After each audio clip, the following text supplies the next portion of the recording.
Assalamu alaikum warahmatullahi taala wabarakatuh. Namshukuru Mwenyezi Mungu Subhanahu wa Ta'ala kwa kutujalia kila la heri mpaka tukapata kuja kuswali swala hii ya Eid katika uwanja huu. Nimesimama hapa ni mmoja wa kina mama, kundi cha kina mama Kiislamu wa Muslim ambao tumekuja kukabidhi tofali hizi 1000 kwa ajili ya ujenzi wa msikiti. Kikundi chetu tulikianzisha kwa lengo la kuwasaidia watoto yatima, kutoa sadaka mbalimbali. Kwa hiyo tunamshukuru Mwenyezi Mungu ametuwezesha, tumeanza na eneo hili kwa kutoa tofali hizi, na pia namwomba Mwenyezi Mungu Subhanahu wa Ta'ala azidi kutupa nguvu tuendeleze. Hii ni mwanzo tu. Nashukuru. Mashallah, mashallah. Kwa niaba ya ummati Muhammad na Waislamu wa hapa, ninayo furaha kubwa kupokea sadaka hii ya mchango wa tofali hizi kwa ajili ya ujenzi wa msikiti huu kutoka katika kundi la kina mama, na Mwenyezi Mungu akubarikieni sana, awatakabalie, awatengenezee nyumba zenu, ndoa zenu, watoto zenu. Mwenyezi Mungu aondoshe mazito na mnayoyabeba, na Mwenyezi Mungu awape daraja kama Bi Khadija, na muwe ni katika wanawake wa peponi, ninyi na mabinti zenu wote ambao mnawalea katika majumba. Nilisema kwamba wanawake walikuwa wa mwanzo kumpokea Mtume sallallahu alaihi wasallam. Kwa hiyo bana Hamisi kutoa, wanawake wameanza kuwa wa mwanzo. Kwa hiyo ile historia inajirudia.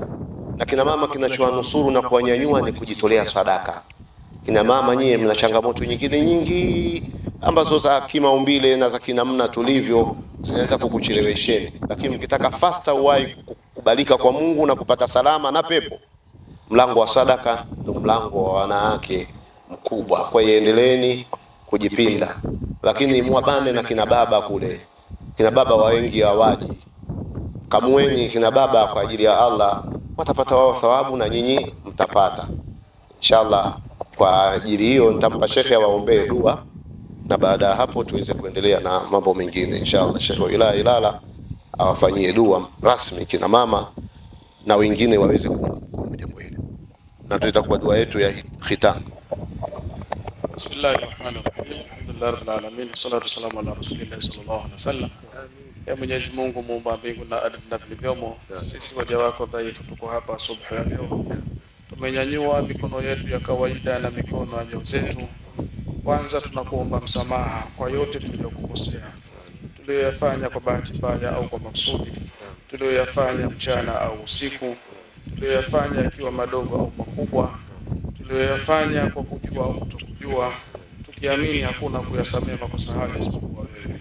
Mwenyezi Mungu, tunakushukuru pia kwa kutujalia neema nyingi. Miongoni mwa hizo ni kutufanya sisi kuwa sehemu ya wahudhuriaji wa kuanzisha jambo lako muhimu na kubwa kama hili. Mwenyezi Mungu, kwa hili tunakushukuru na tunakuomba utuzidishie. Lakini kuna wenzetu waliotoa ardhi zao kwa ajili ya jambo lako hili. Mwenyezi Mungu, unajua hawana kikubwa, lakini wametoa kwa kadiri ambavyo Allah wewe umewawezesha, na wao wametoa. Kina mama zetu hawa wamechangia matofali 1000 baada ya kuona hapa jambo lako sasa linakwenda kusimamishwa, na wao wamechangia tofali 1000. Mwenyezi Mungu, kila aliyetoa unaijua nia yake, lakini mama hawa wana changamoto nyingi, lakini pia na wao wamejitolea na kujitoa katika sura kama hii. Mwenyezi Mungu, tunakuomba uwajalie. Mwenyezi Mungu, tunakuomba uwakinge na kila aina ya ubaya. Mwenyezi Mungu, tunakuomba kina mama hawa uwazidishie kila la kheri. Tunakuomba Mwenyezi Mungu uwaondolee hata zile kero za ukewenza. Mwenyezi Mungu ondoe. Amin. Usiondoke ukewenza, lakini zile kero tu ndio ondoe, wasipate shida kwa hichi ambacho wamekitoa kwa ajili yako. Mwenyezi Mungu, na sisi tuliohudhuria hapa, kila mmoja aliyekuja, hatua moja aliyoipiga, Mwenyezi Mungu mfutie makosa yake na wazazi wake, na hatua ya pili mnyanyue daraja yake. Allahumma rabbana atina fid dunya hasana wa fil akhirati hasana wa qina adhaban nar برحمتك يا أرحم الراحمين. وصلى الله على سيدنا محمد وآله وصحبه وسلم والحمد لله.